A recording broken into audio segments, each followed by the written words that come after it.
Royal baby, what will the new prince be named? Prince Arthur? That name has a suitably regal ring to it, doesn't it?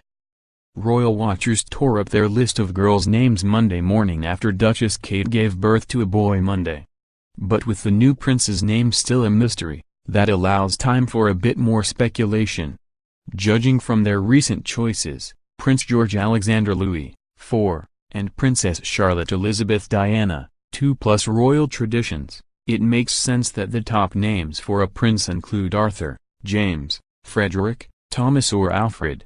By nature, William and Kate are each very traditionalist, and put together they're an incredibly traditionalist couple. If either was removed from the royal sphere, you would still see traditional names from this duo, says Victoria Arbiter, the CNN royal commentator who spent some of her early years at Kensington Palace as the daughter of a royal press spokesman.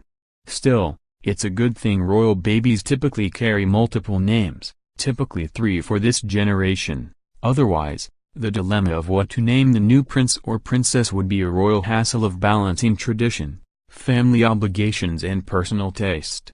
The bookies are clearly favoring a name from the 18th and 19th centuries, which follows the naming of the couple's first 2 children, says Sean Schultz, a spokesman for Names.org, an online names site. Our predictions for the royal baby name are Caroline or Amelia for a girl and Nathaniel or Thomas for a boy, Thomas being the only name of our 4 predictions that was in our list of the 100 most popular names.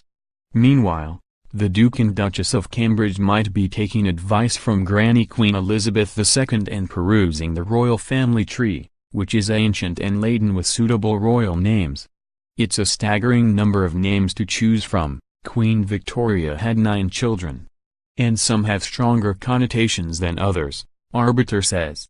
She thinks Will and Kate might choose this a name to honor Will's grandfather, Prince Philip, 96.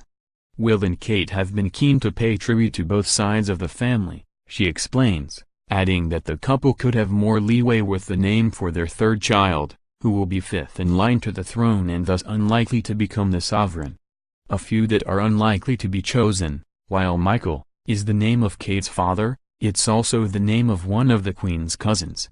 James was the name of 2 Stuart kings, the latter of which was run out the country, as well as Kate's brother, James Middleton, and one of Will's cousins, James Viscount Severn, the son of Prince Edward. Speaking of Edward, while it's a sterling royal name used by 8 kings, the last one abdicated and later seemed too friendly with Nazis, possibly staining its suitability. The name Arthur resonates more positively, as both the name of the semi-mythical King Arthur of ancient Britain and also as another son of Queen Victoria. Arthur is a bit like George because aside from the royal connotations, it's had a significant cool factor jump and is trendy in the UK now, Arbiter says. Alfred also was the name of an important king, King Alfred the Great of mid-19th century, and another son of Victoria. And the name Frederick goes back to a former Prince of Wales who was the son of George II and father of George III, from whom the reigning Windsors descend. Prince Freddie would be quite cute, Arbiter says. Christian Turner, global director of naming at the brand strategy firm Siegel plus Gale, says that in naming their children, Will and Kate have skillfully navigated the tricky shoals of meeting history's expectations while sending branding signals to the public that we're like you, we're a family. He says George and Charlotte are examples of historical names that also have become popular in recent decades with everyone else. The royals are trying to connect with the people, they're putting in the hours trying to make sure they're royal in bearing and stature but also familiar and accessible to everyone, Turner says. He says the list of boys' names that are familiar on the royal register and on modern playgrounds is a bit thin because so many would be duplicates. Peter is the name of a cousin, Alexander is one of George's names, Charles is out because Charlotte was in part a tribute to him. So we're looking at the other traditional British names, like Thomas or Leopold, also from the Victorian era, Turner says. Thomas is a perfect English heritage name, he says, carrying the gravitas of novelist Thomas Hardy or Catholic martyr Sir Thomas More.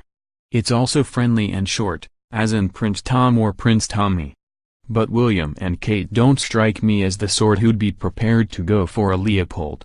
A Frederick, yes, but not to Leopold.